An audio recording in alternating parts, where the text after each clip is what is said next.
Now in our last lecture, we were dealing with functions. So we're going to keep on writing more programs using functions so that you have a clear idea about functions. So let's write another program using functions. First of all, you must use the def followed by the function name. Let's type some random stuff. It will be food.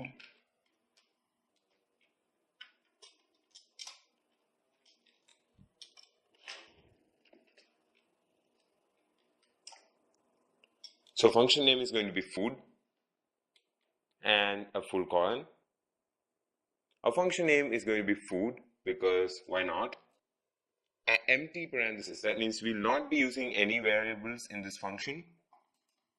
And inside the function, let's print something out. Chicken burgers for everyone. Yay! Awesome. Alright.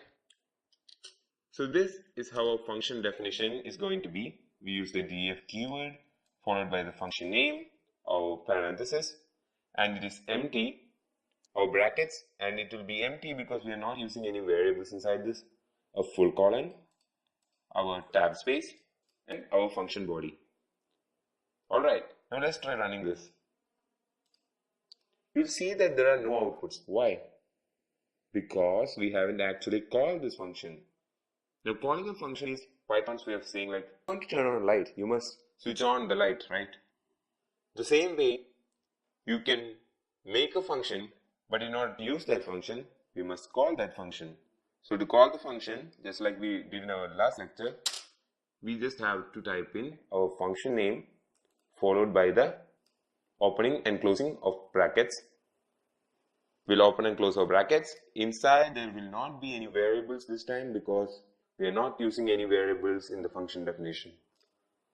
Alright, now let's run this. Yay, chicken burgers for everyone.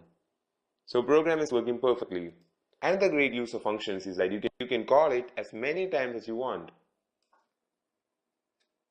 So you can just copy paste this code. So you can just call it again and again, and the program will still work. See, you got it 4 times this time. So if you are writing a 100-line program, and after writing the 100th line, you want to call this function again, you can do that without writing the code again. Functions can be reused and easily modified. That is the main use of functions. Alright, that is all for this example. Now in our next lecture, we'll be dealing with more complex examples. So I want you to try writing your own functions at home. Alright, so that is all about this lecture. I'll see you in the next lecture. Thank you and have a great day.